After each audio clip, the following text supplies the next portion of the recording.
Esta videoaula, como todas as outras videoaulas da CPMA, são registradas e têm sobre si todos os direitos autorais. Portanto, é expressamente proibida a sua reprodução sem a prévia autorização, sob pena e sanções legais previstas em lei. Lei de número 9.610, de 19 de fevereiro do ano de 1998.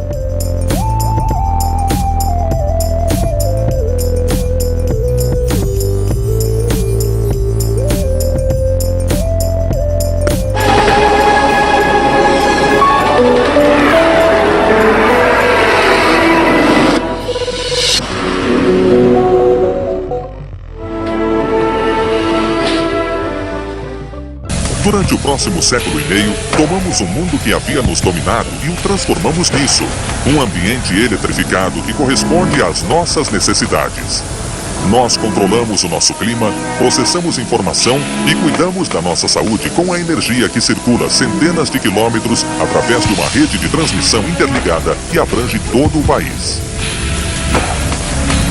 A corrente elétrica, o fluxo de elétrons carregados, influencia intimamente a forma como vivemos e muitos de nós ainda pouco sabem sobre o seu funcionamento. Em 600 a.C., os gregos descobriram que a energia estática poderia ser gerada ao esfregar âmbar. Contudo, foi só no século XVIII que Benjamin Franklin teorizou que o fluido elétrico devia ser composto de partículas. Utilizando este fluxo de elétrons ou corrente, inventores e industriais, mais de um século depois, deitou as fundações do que viria a se tornar o colosso da geração elétrica, a moderna usina elétrica. Pode-se começar com uma caldeira consumindo esteiras de cargas de carvão sem interrupção durante anos. Ou uma usina nuclear, inconvenientemente colocada no Oceano Pacífico. Uma usina que produz sozinha 20% da energia da Califórnia do Sul. Ou talvez simplesmente isso. Uma casa que gera mais energia do que consome e que devolve o excedente à rede elétrica para uso público. Um novo modelo para o futuro das usinas de energia. Mas qualquer que seja o aspecto tomado pelas usinas de energia contemporâneas, o seu projeto básico e a sua integração na vida comercial e doméstica foram forjados há mais de 100 anos em um conflito entre dois gigantes da indústria e invenção, Thomas Edison e George Westinghouse. O início da competição feroz entre estes dois homens ditaria como a eletricidade seria gerada e transmitida, mas a primeira batalha dos dois seria a respeito de como trazer luz com mais segurança para as cidades dos Estados Unidos. Early natural gas lighting systems in homes, for example, on occasion were quite dangerous. They had no shut-off valves, so if the lamp went out, the gas would continue to accumulate in the home, and they had some major explosions in homes. Em 1879, Thomas Edison inventou a primeira lâmpada incandescente comercialmente prática com um filamento de alta resistência que fulgurava quando esquentado por uma baixa corrente. Ele logo continuaria com projetos para um sistema completo de distribuição para iluminação e energia. Em 4 de setembro de 1882, após atrasos e excesso no custo, Edison inaugurou o primeiro serviço público de eletricidade, a Pearl Street Station, no coração do bairro financeiro da Baixa Manhattan. Edison sabia que o seu produto seria caro e necessitaria atingir muitos clientes. The whole reason for Edison's Pearl Street Station in New York City in 1882 was to demonstrate that electric technology could be used on a widespread basis, not serving one customer like steam engines in old factories, but many, many customers. A escolha de Edison da tecnologia de corrente direta em Pearl Street limitou o alcance de suas usinas de energia. The major disadvantage to direct current power in power plants at the time was you could not transmit electric power very far without losing a tremendous amount of the current. So you needed a power plant, every half mile or mile throughout the city. O principal competidor de Edison, George Westinghouse, viu que o futuro da eletricidade estava na transmissão a longa distância. Westinghouse pôs a sua companhia Westinghouse Electric para trabalhar no aperfeiçoamento de um sistema usando corrente alternada, que circularia em ondas reversas e propagaria mais facilmente e com menos resistência em uma linha de transmissão. beauty of alternating current is that you can generate that at a very high voltage and then step it down essentially to any voltage that you need. So you could step it down to a very low voltage that somebody would need at a house for their lighting, or you could step it down to a somewhat higher voltage that some business might need or some factory would need. George Westinghouse adquiriu várias patentes vitais de corrente alternada de Nikola Tesla, um inventor nascido na Sérvia. Westinghouse reconheceu a genialidade de Tesla e trouxe o inventor a Pittsburgh para trabalhar para ele. Juntos eles projetaram os componentes necessários para o sucesso da corrente alternada.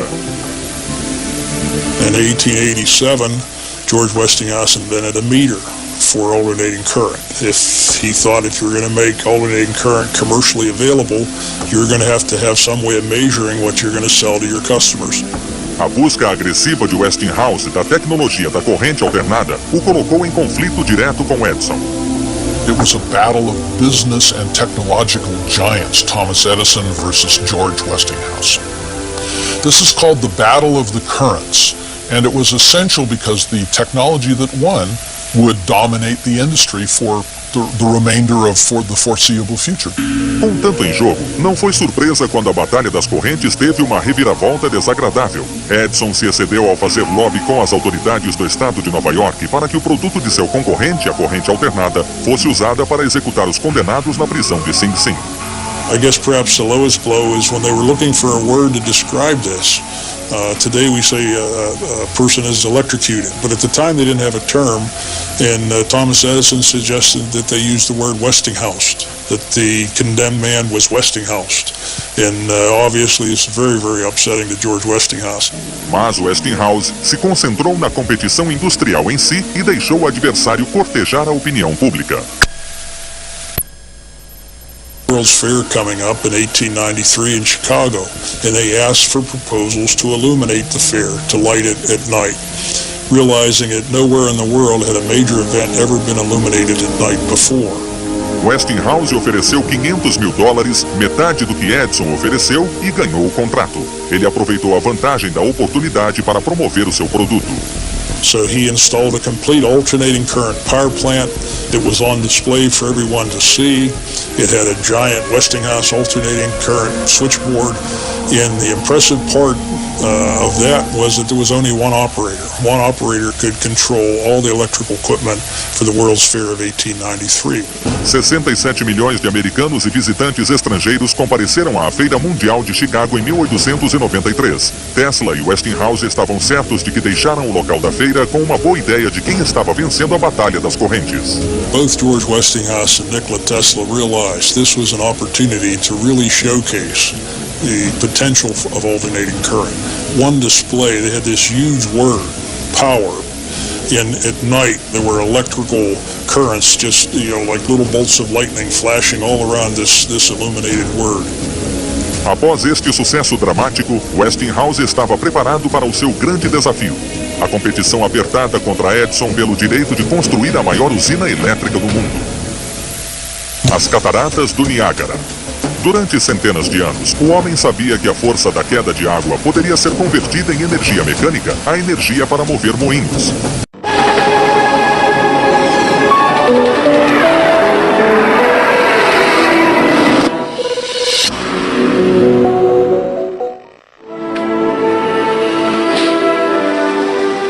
Empenhados em resolver um mistério, dois homens travaram uma batalha para tomar a energia invisível. Eles pretendiam iluminar o mundo, e isso se tornou uma obsessão.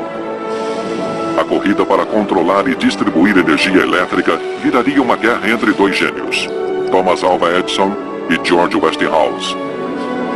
Estes homens e suas invenções mudariam o mundo para sempre. A Guerra Elétrica.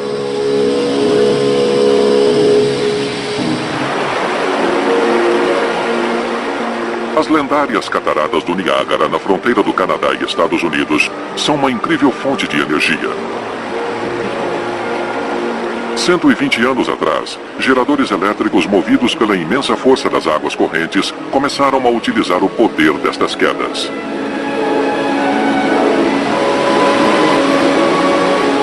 Mas mas a energia criada pelos geradores só podia ser usada pelos moradores da região. Naquela época, não havia como distribuir energia elétrica para longas distâncias. Na primavera de 1890, a Comissão das Cataratas do Niágara ofereceu um prêmio de $100 mil a quem pudesse resolver este problema. Os inventores mais famosos da época responderam ao chamado, incluindo Thomas Alva Edison e seu rival, o magnata industrial George Westinghouse. Quem conseguisse coletar a energia das cataratas do Niágara e transportá-la até o estado de Nova York, ganharia não só o prêmio em dinheiro, mas também se tornaria o líder em tecnologia elétrica. Era o começo da guerra elétrica.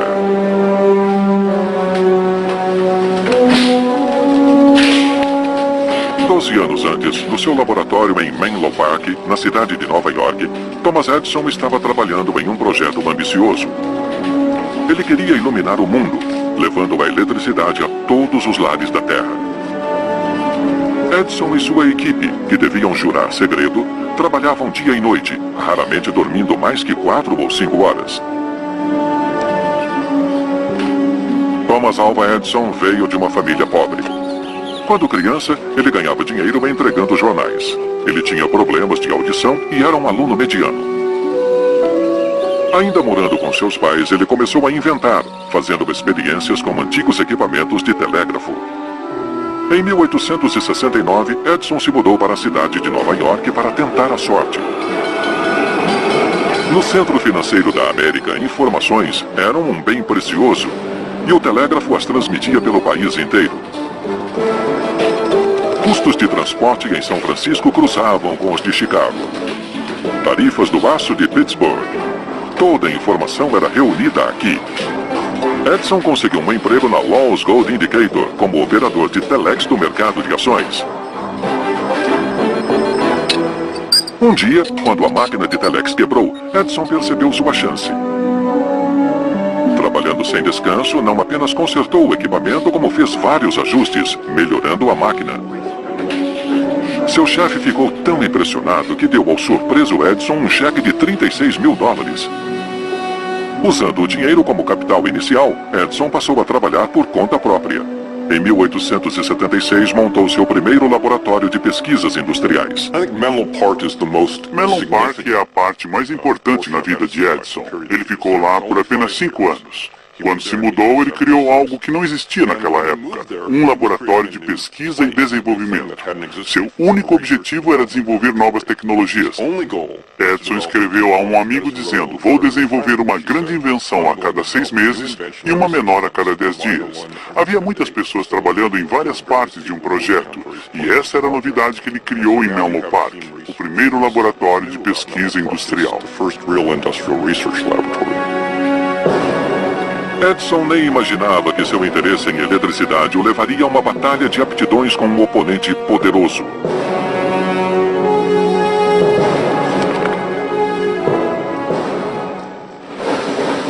Em Pittsburgh, na Pensilvânia, George Westinghouse estava ocupado construindo seu império industrial. Sua empresa fabricava freios, câmbios e sinais elétricos para a indústria ferroviária. Westinghouse e Edison tinham quase a mesma idade. Assim como Edison, o jovem George também era um fracasso na escola, preferindo trabalhar na oficina de seu pai. Quando criança, era fascinado por mecânica e desenvolveu uma série de invenções de sucesso ainda jovem, como Edison. Uma delas surgiu após ele testemunhar uma catástrofe numa visita à sua cidade natal em 1866. Westinghouse viu 2 trens indo em direções opostas no mesmo trilho. Os guarda-freios tentaram a qualquer custo evitar a colisão. Mas cada vagão do trem tinha seus próprios freios que precisavam ser acionados separadamente. Os guarda-freios correram de vagão em vagão, puxando as alavancas uma a uma, mas isso demorou demais. A colisão foi trágica. Westinghouse percebeu que se os freios de todos os vagões estivessem conectados a um sistema, os maquinistas só precisariam puxar uma alavanca principal para frear o trem. ele começou a trabalhar em um sistema de freios operado por ar comprimido. Sua invenção foi um sucesso imediato. Westinghouse construiu sua primeira fábrica em Pittsburgh e logo seguiram outras na Inglaterra, França e Alemanha. O nome Westinghouse passou a ser conhecido mundialmente. Edison também alcançou a fama ainda jovem. Sua maior invenção, o fonógrafo, era usado no mundo todo. Mas ele queria levar seu gênio ainda mais longe. Movido pelo sonho americano, tanto Edison como Westinghouse desfrutaram do sucesso cedo. Mas a guerra elétrica que travaram acendeu uma rivalidade que levou um homem aos livros de história e o outro à obscuridade. No final de 1880, tanto Thomas Edison quanto George Westinghouse eram nomes conhecidos no mundo todo. Mas a obsessão pela eletricidade tornaria ambos em homens sem honra.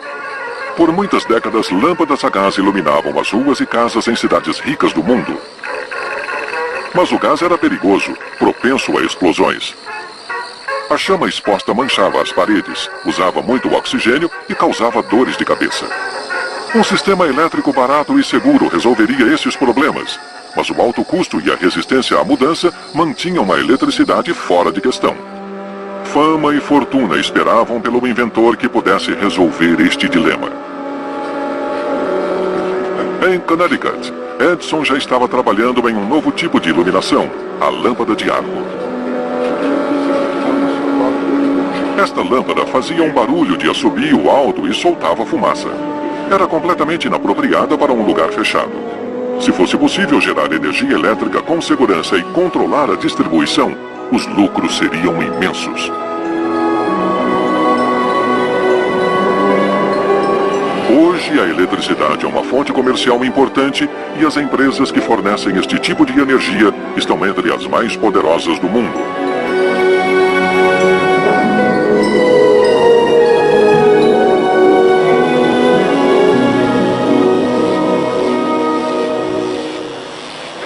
A energia se tornou objeto de especulação nas bolsas de valores. Hoje, em questão de segundos, negociadores reagem às mudanças de cotações e vendem enormes quantidades de eletricidade em todo o mundo.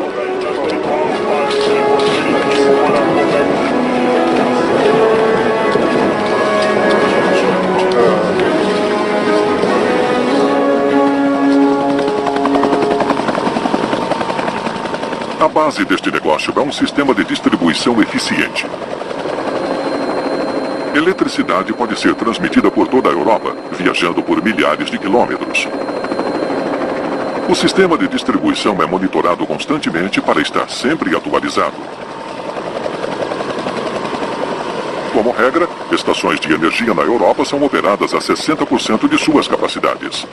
Se uma estação perder sua força, as outras estações repõem a perda de energia, aumentando suas produções. O fornecimento de energia para toda a Europa é controlado em duas estações centrais, Brauweiler na Alemanha e Laufenburg na Suíça. O sistema de controle de Brauweiler coordena a distribuição de energia em toda a Alemanha e em cidades distantes e regiões industriais por todo o continente.